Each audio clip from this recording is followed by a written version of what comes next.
Well, hello, hello, hello. Welcome to Unstoppable Lionesses. We are just always so thrilled when we get to share with you other lionesses out there in our bond of sisterhood. It is an amazing thing, and I have an amazing lioness that will be joining me in a little while to share with you as well. So let's get this party started, man, because God has been doing some incredible things. I pray that you have postured yourself in this current global climate that we find ourselves in to be in a place where you're not trying to fit in, you're not walking all shook and scared of what's going on and all of that because we are daughters of the King. And so, first and foremost, number one, we were never created to fit in to begin with, because anytime you put light in the midst of darkness, guess what? The darkness has to dissipate.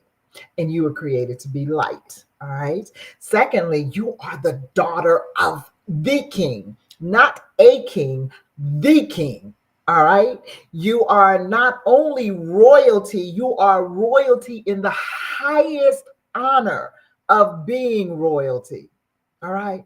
We need to recognize that. We need to embrace who we are in this climate globally that we find ourselves in. I'm not just talking about in the United States because we have a new authoritative person in the White House. I am talking about on a global scale. The climate is that of uneasiness, it is that of change, it is that of I'm not quite sure where I fit in the midst of what's going on. There are people on both sides of the world who find themselves in a quandary. Thank you, Lord. That's the best way to put it. They find themselves in this place of indecision. They don't know what's right, what's wrong, what's up, what's down, and things are just changing rapidly. But in the midst of that, if you know who you are, if you embrace your uniqueness, and I'm gonna have a new word for you today, instead of, because I'm very, very big on your uniqueness is how God created you to flow. It's what sets you apart. And we're always so busy trying to fit in that we relinquish the glory of our superpower of being who God created us to be. It really is. It is your superpower that sets you apart. It is your superpower that gives you the ability to make change. We've talked about this in the past, being an atmospheric changer. Well, that's what you are. And it is your superpower of your uniqueness that causes you to walk into a room and change the atmosphere by your very presence. Yes, you have that kind of power. You have the ability to change the trajectory of a situation or a circumstance by the words you speak. You do. And because we're in such a chaotic time, and I promise you, this is not to point fingers at either side, because me personally, hey, my political affiliation is that of the ecclesia. I belong to the kingdom of God, and he can pull up and pull down and do whatever he wants to, but I'm gonna be blessed in the midst of whoever's sitting in power, because ultimately I know that is the King of Kings, my Father, Daddy God, who is ultimately in power. And so I'm not worried either way it goes. Okay. But I do understand that we have a role to play in the midst of this turmoil that's going on. Now, I'm speaking to you ladies, you lionesses out there, because you guys are scattered all over the world. You are scattered all over the world, and you're coming in and you're listening to us. And so this is not relegated to what's going on in America. This is a global thing. And I need you to understand the power that you wield on a global scale. Last weekend, I had the blessing of attending Women Thrive book launch for Volume 4 in Miami by the owner of this wonderful network that we find ourselves on, Raimonda. And it was amazing to see the women come together from all over the world and to see the book launch, Volume 4. I'm in Volume 1. And I was the keynote speaker for the event, which really, really warmed my heart. But to see Volume 4 launch and become an Amazon bestseller overnight. And that hadn't been done since we did Volume 1. So I was pretty proud of that. But it became a bestseller. Why? Because these women were unapologetic about telling their story. They were unapologetic about shining the light on the different trials and tribulations and things that they had walked in. And they were unapologetic about being unique in who they had been created to be. Each one had a different story. If you would get if you have not went on Amazon and got any of the volumes, I would tell you go and get all 4 volumes. It's called Women Thrive. And it's an amazing series of women sharing their stories in these books. And Volume 4 launched, I believe it was on the 4th, February 4th. And it was an overnight Amazon bestseller. But I'm telling you all of this because what I want to share with you is the word unhip. Okay. And it was a new word that just kind of dropped in my lap a couple of days ago. And it was kind of me restructuring some of the things that I'm putting underneath Lioness Warrior Kingdom. And my chat we were talking back and forth and what have you, and it started talking about being unhip and unshakable and unhip but anointed and all of these different things. And so I ask it a question. All right. Because being unhip is what a lot of us walk through because we don't fit into the mold of the status quo. All right.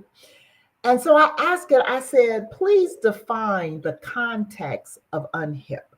And this is what I got. Great question. In the context of Lioness Warrior Kingdom and your mission, which is my mission, unhip isn't just about being different. It's about embracing the unique way God created you, even if it doesn't fit socially or trends or expectations. Okay. So understand that if you don't fit into a mold, and I'm sure you don't, if you're honest with yourself, if you're unapologetic about who you are, people have tried to put you in a box, they tried to put you in a mold, but you've never fit because God didn't create you to fit in. He created you to stand out. So here is unhip defined in my context of Lioness Warrior Kingdom and the Unstoppable Lionesses. It's unapologetically authentic. That's what I'm encouraging you to be. Unapologetically authentic. You don't conform to the world's standards, but walk confidently in your God-given identity. You're bold in faith. You prioritize faith over cultural norms, choosing kingdom values over popularity. You're purpose driven. Instead of chasing trends, you focus on the mission God placed in your heart. You're unstoppable and anointed. I love it. Even if you don't fit in, you are chosen. You're set apart and empowered by God to lead, create, and inspire. So, who is this unhip woman that you are called to empower? Okay. So, the people that God has connected you to, and I can't wait to bring on my other lioness today because I know she's going to take this and just really tear it up, okay, just with what the call of God on her life. But you may feel that you don't traditionally fit to the beauty and success standards that the world will try to put you in. You know you're called for more, but you struggle with your confidence. You want to integrate faith into business, but you don't see many role models.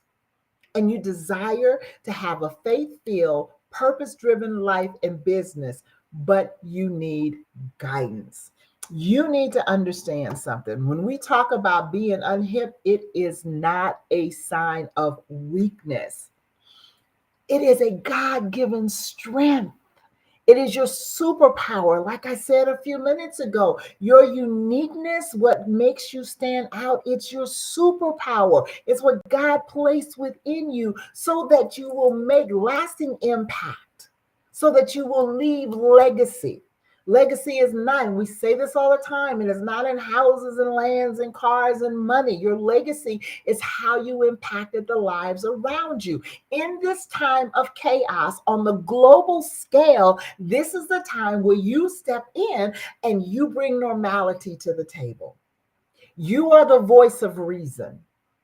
You are the one that stands out and say, peace be still, like Christ did. You bring that calmness because in your demeanor and knowing who you are and whose you are, you can speak to the situations on an international scale and call them to align themselves with what the will of God is. That's the focus. No matter what society you are living in and you are trafficking in and you are doing business in, or maybe you're doing ministry in, you have to recognize and understand where your power comes from. Where are you rooted and grounded? How are you called to command the region in which you are in? Because that's what you're called to do. You are, it's so funny because so many people tell us as women, you were not called to be a superwoman. Well, yes, you were. I'm sorry. Okay, Wonder Woman has nothing on you. You are a superwoman because you are God's woman, and his super is on your natural to make you a superwoman. Okay, seriously. We have to understand that there's a balance in that. And so we can't just try and burn the candle on both ends and in the middle trying to be everything to everybody. That's not what I'm saying. But I need you to tap into the fact that you do have a superpower. You are a superwoman. So, women, you don't need to conform to the world's idea of success to be powerful, beautiful, and impactful. You are called, anointed, and you are unstoppable just the way you are. You need to grab a hold to that. You need to understand and recognize who God called you to be, what he's placed within you, and the directive that he has given you. This is vitally important, especially in this climate. Let me say this, and I've said it over and over again, and I'm going to keep saying it until you get it into your psyche, till it resonates in your spirit. This is the now season for the daughters of God. This is our season. This is our time.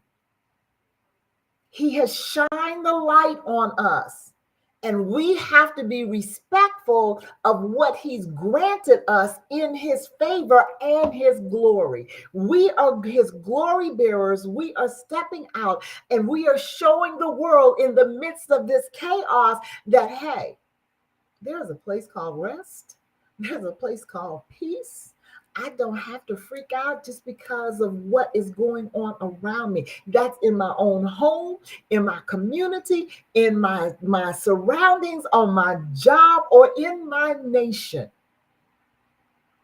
I'm called to bring balance. I'm called to be the voice of reason because I am called woman. I am called lioness. I am bold. I am courageous. I have a strength and a resilience within me that is unraveled. Or unraveled. Well, you know what I'm trying to say. My words are messing with me lately, but you know what I'm saying. I am telling you, as women, in this hour and for this appointed season, you have power that you haven't even began to tap in. And that power is what is going to bring peace and balance and how can I say this? A calm to the chaos. All right. So it's good to be unhip.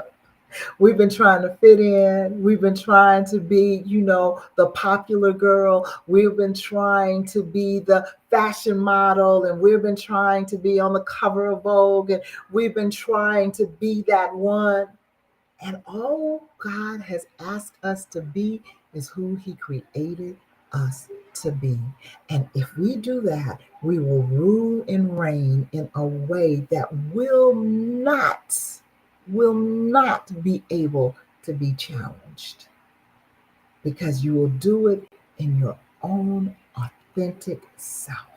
And no one, absolutely no one, can outdo you being you. So I just want to tell you it is very cool for you to be unhip. Okay? All right. Hey, I am so excited today. We have our unstoppable lioness, Miss Patsy Austin. And look at that key leadership. Leadership. All right. And that's why I said I know she's going to come in here and she is going to tear up everything that I just told you and really, really give you clear focus and guidance, because it's all about leadership. It's all about leadership. So, hey, Miss Patsy. Hi. How are you today? My God, Well, I am amazing. I was going to say, I was just off stage over here, just going, yes, like everybody could see me. Absolutely. Amen.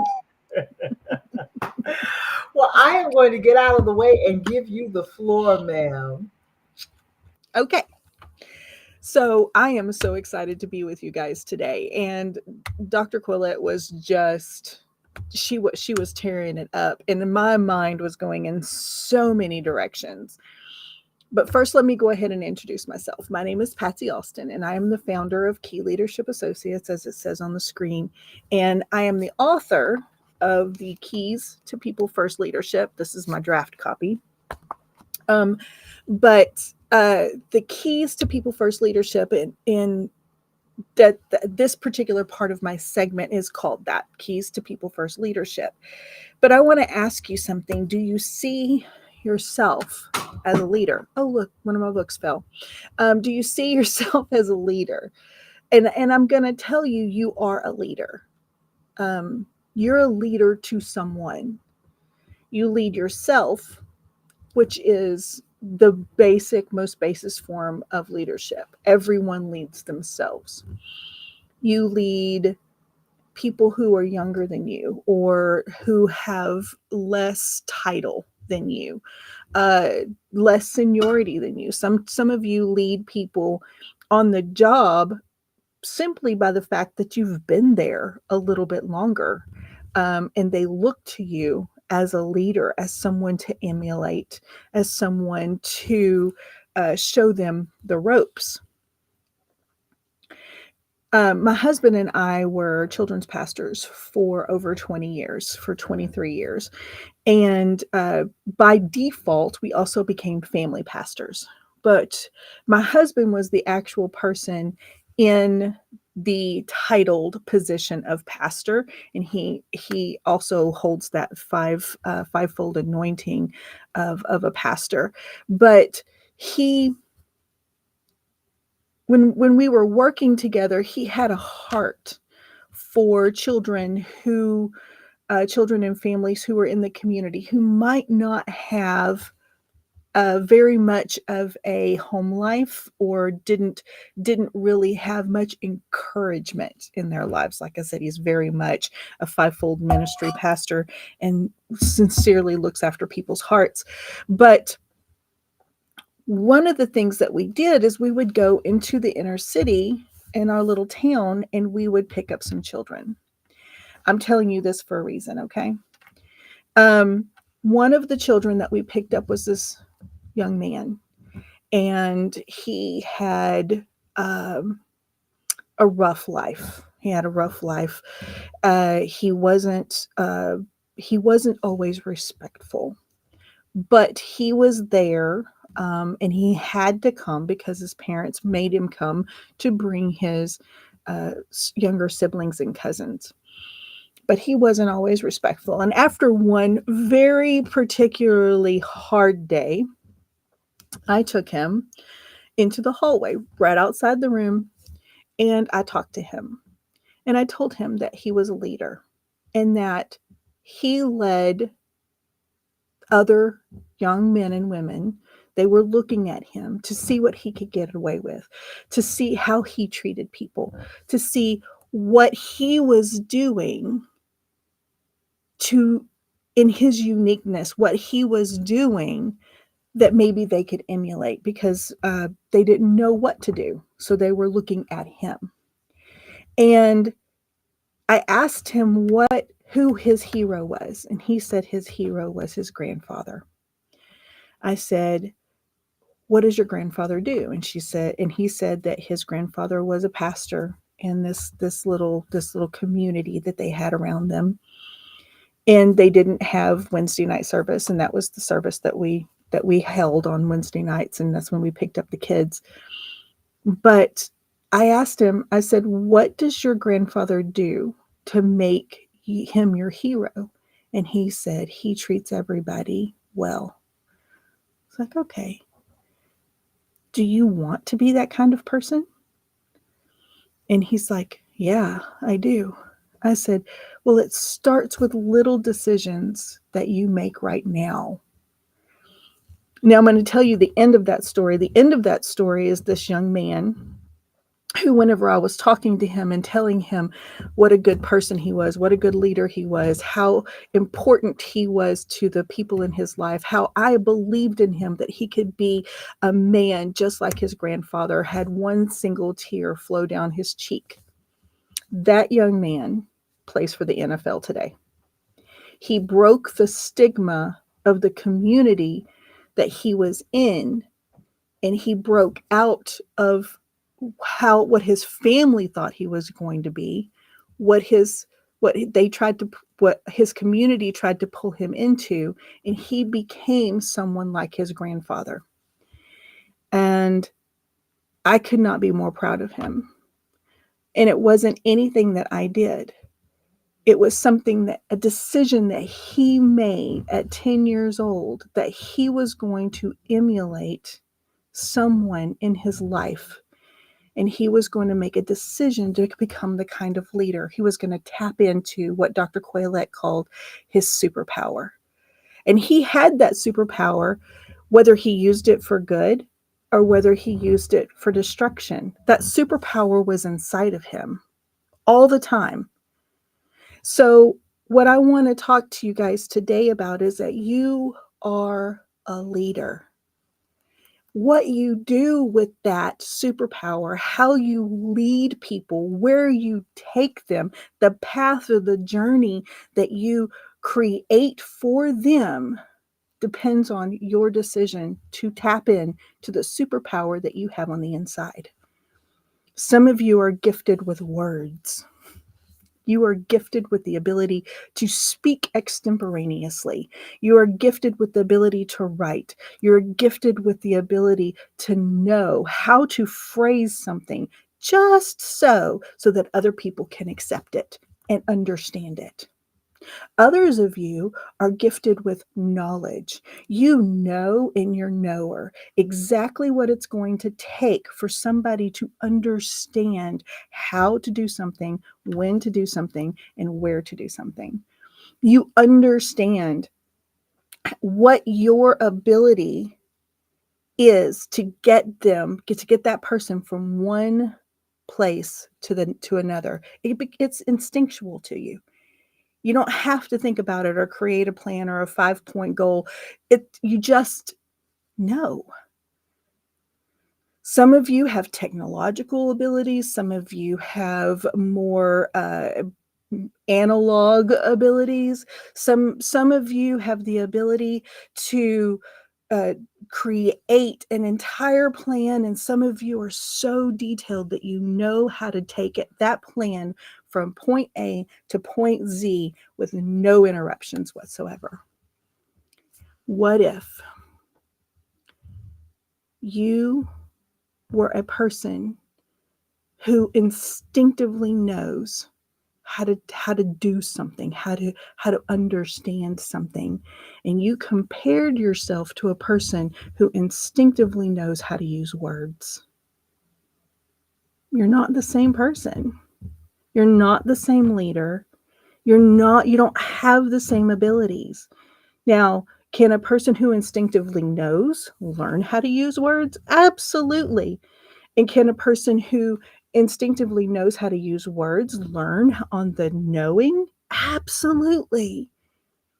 But you can't compare yourself in your ability, because you have something on the inside that is your superpower.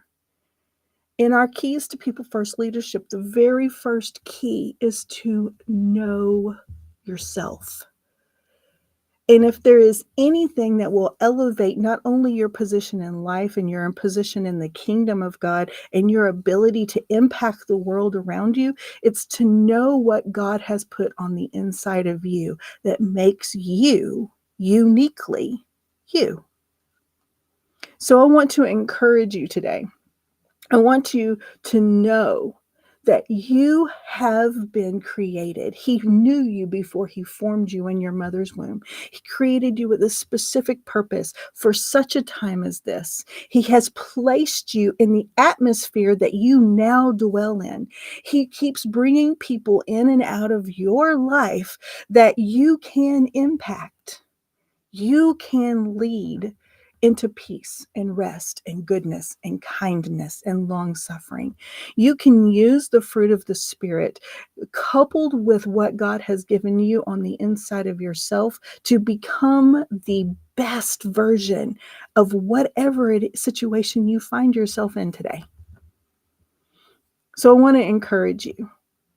If you don't learn anything today, go back to your Creator and ask Him to help you know yourself so that you can become the most empowered, unique person that you can be. And I'm going to tell you something. Trendsetters are not the ones who follow trends. Trendsetters are the ones who refuse to follow trends. And I know Dr. Quilette's going to come on here. We're going to have a wonderful conversation. And I love that God dropped this into her spirit. It's amazing. Because when you are uniquely you, you shine the sparkle of the Creator, of Abba God, of our Father, that facet that He created of His personality that He gave only to you. Don't cover that up for anybody. Don't cover that up for anybody, because people need to see that facet of God that only you hold. Dr. C is going to come on here in just a second. There she I'm is. right here. I'm right here. I'm sitting there going, yes, yes. Only you have that facet. It is like, this rare jewel. Diamonds have these facets in them. The Mm-hmm. rarer the jewel is based on the facets that's in it. You Yeah. know, and I love it. I love it. You know, just dealing with what you bring to the table as a leader and how they collaborate. They collaborate. That's been something that God has really been dealing with, especially like since the mountains, really, that thing of collaboration and how Yes. important that is. And when we come together and we collaborate, there is limitless possibilities. You think about it, Patsy, you bring your limitless abilities to the table. Somebody else brings theirs, I bring mine, or whatever. And just imagine what is created in the midst of that. I just, even Mm-hmm. this broadcast that we're on came from being collaborative and saying, you know what, we need to come together and we need to do this. And, it's These are just, some good conversations. Other people need to hear these things. yeah, yeah. I'm so excited. I'm so excited. I'm excited about your book. I'm Oh very my excited goodness. about your book. Oh, look at you. Wow, that's amazing. And Lionesses, I just want to encourage you. Get Patsy's book. Again, this is our season for leadership. We have been in the background for so long, and so many of us have walked in that place of oppression. Mm-hmm. We began to believe the oppressor. We began to believe what the oppressor said about us. We began to believe what we could not do, what Mm-hmm. we could not accomplish. All the while we were doing it and somebody else was taking credit for it. But Mm-hmm. because we believed what was being said, we doubted ourselves. We just came out of a session here at the retreat about, what is your limiting belief? Mm-hmm. Why do you believe that you can't be a 10? Why do you believe that you can't accomplish what God created you to accomplish? Why? Because somewhere, someone, and it may have even just been yourself, Mm-hmm. said you couldn't. One of the ladies was very transparent and very open, and she said, my limiting factor is fear. It's fear of failure. I don't want to go out and fail. It's not that somebody's told me I couldn't do it. I've told myself I don't want to go through the process of failing. So if I don't start something, then I can't fail it. And it's like, but sweetheart, that's part of the process. They have this new saying Yes. now about failing forward. Mm-hmm. you know, I heard, yeah, I heard something today. Today, actually, that was so in line with that. It was like part of the process of learning how to be a success is missing Mhm, mhm, because your brain only knows what it has experience for. mhm, It mhm. only can comprehend what it has been exposed to. Yeah. And sometimes those failures create synapses towards success. And if we never jump, then we don't know how far we actually need to go to be a Right. success. If we Right. never try and Mm, miss, mm.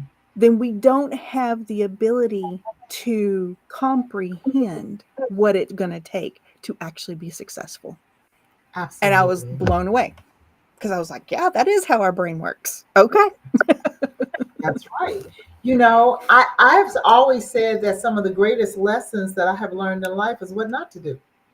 But how did I Mm-hmm. learn what not to do?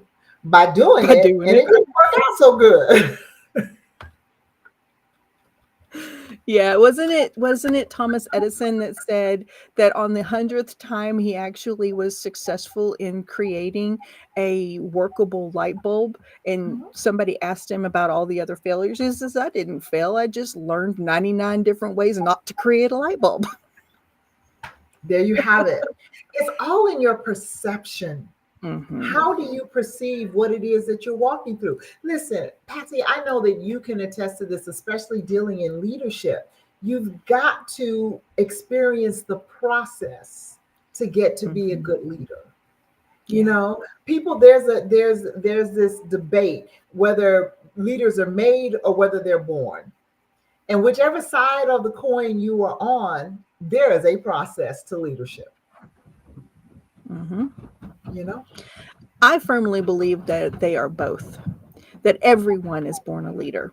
I firmly believe that 100%. I do not believe that there is anybody on this on this earth that is not a leader. You all lead someone. Mm, mm. You all Somebody. lead somebody. You start with There's leading yourself. That's number Mhm. one. Yes. My 2-year-old grandson, he may not always be successful, but he does lead himself. And quite honestly, a lot of time he leads me, even if he just takes me by the finger and takes me over to the refrigerator to get him apple Do juice. what he wants. He knows how to lead. He knows how to lead and how to be direct in his communication. And I think that's something that we lose over the years, trying to, in the conversation that I had with somebody earlier today, is we try to appeal to the masses, Mhm. and we water down our communication Mhm. until people really don't know what to expect from us. We water down our personalities, we try to become whomever we're trying to attract Yeah. instead of being our authentic selves and allowing ourselves to be findable. Yeah. And I was having that with the person who is helping me create email lists. And I was like, listen, I don't want it, my initial contact with people, I do not want it to be so watered down Mm. that I get invited to speak in places that will not appreciate what God has dropped into my life. Yeah. The nugget that God has dropped into my life. Um, I do not want to be the one that puts my pearl before swine, as the Wow. scripture says. That's good. So That's I good. want to be authentic in that first communication Mhm. so that they'll Mhm. know immediately, oh, this one's not for me. Oh, hey, yeah, this is what I'm thinking. Yes. Yeah. Yeah. I like that because we were all created for specific people. Hmm. And it's like in business when you're learning what's your ideal avatar, what's your niche, who are you going after? It's not about, oh, I want to talk to the world. No, let's start here. Hmm. Let's start here. It may become a global message, but let's start here and let's build. So Hmm. again, we're back to that process. We're back to that process. And in the building, we find out, oh, you know what? That brick didn't fit there. It's off. It's off. So let's replace it. And sometimes you got to tear the wall down to that bad brick Hmm. and get it out of the way and then finish rebuilding the wall. And then a lot of times we have to be unhip, as you were saying. We have to be authentically us to even know whether or not that brick is going to work. Because if we are so, I mean, I'm all for being moldable and bendable. I'm all for being able to talk to people in a way that they understand me, right? That Mhm. that to adopt my conversation to what people and meet them where they're at. You know, I did not talk to the children in our children's ministry the same way I talked to their parents. I did not. I did not talk to the ones who went to uh, a toddler class in Sunday school the same way that I talked to the one that we picked up that had Right. never been to church until they were 12 years old. Mhm. No, you meet people where they are. Mhm. But at the same time, I was authentically me in every Mhm. conversation Mhm. because the way I form my words is not me.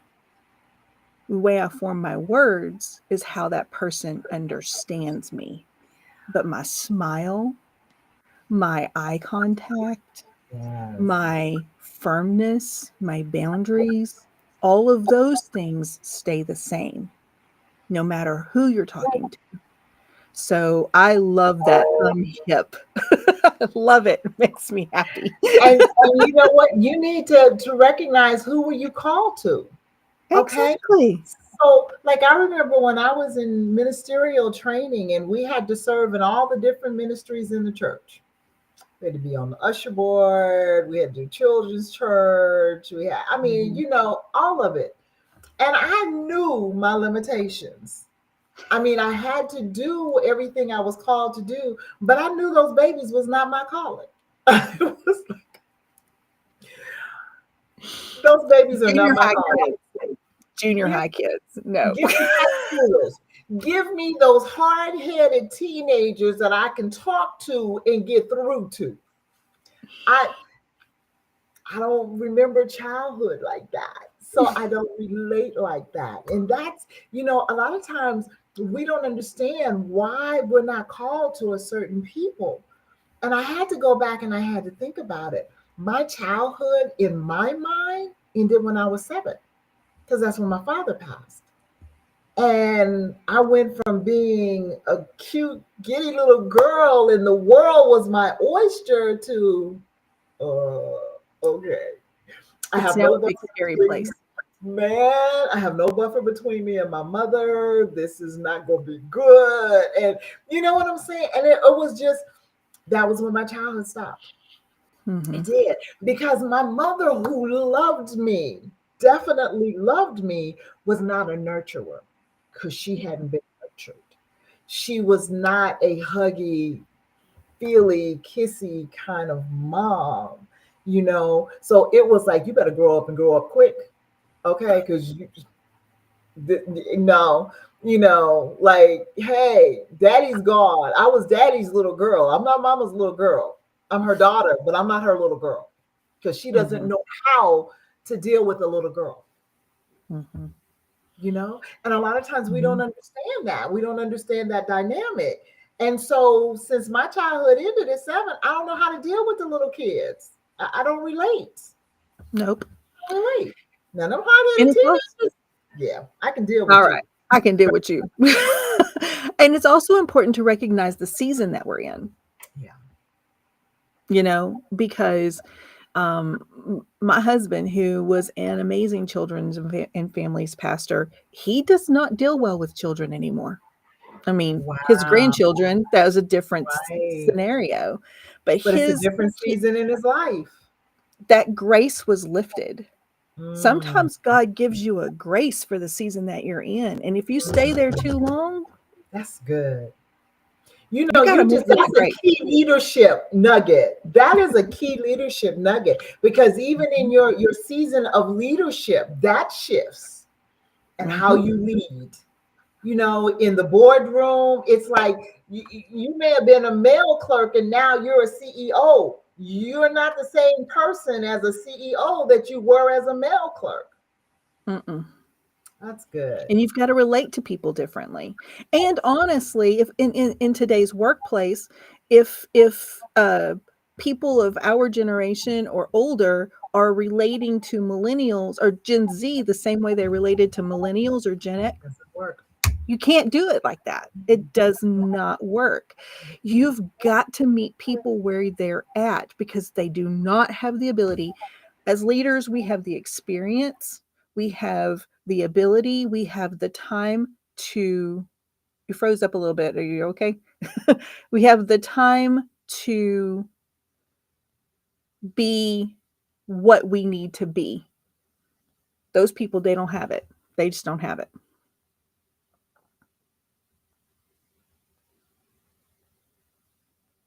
I think we may have lost Dr. Quaylette for a minute or two. I'm sure she'll be right back with us.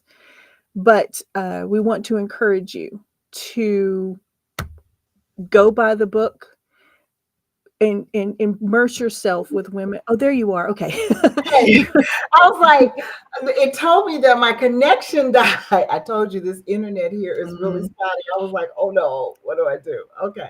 I We've just got I just talked to the people for a minute. good. We have got like a minute and 20 seconds to go. So, in Okay. this minute and 20 seconds, let people know how they can reach you at Key Leadership Associates, and because Oh, you have a wealth of knowledge that they need. so I have a links page that goes to all of my things. You can get the books there. You can talk about courses or webinars or any of that stuff, and it's at KLA, like Key Leadership Associates, KLA dot Alston, like my last name, ALSTON. ENT.com. So that's KLA dot AlstonENT.com.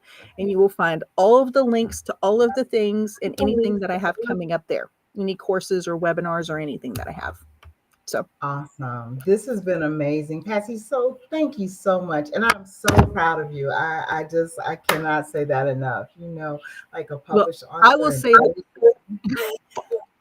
I'm going to give a little plug. The next leadership retreat that Dr. James does, you need to be a part of it, because this is a complete, um, just it, it happened because I was obedient to show up and she was obedient to plan. And I cannot tell you the things that happened to me at that retreat that are now coming to, that are now see the fruit of right now. It's just amazing. Good. Amen. Well, we got to go. Thank you, Lionesses, for tuning in. We love you. Be on hip. It's cool.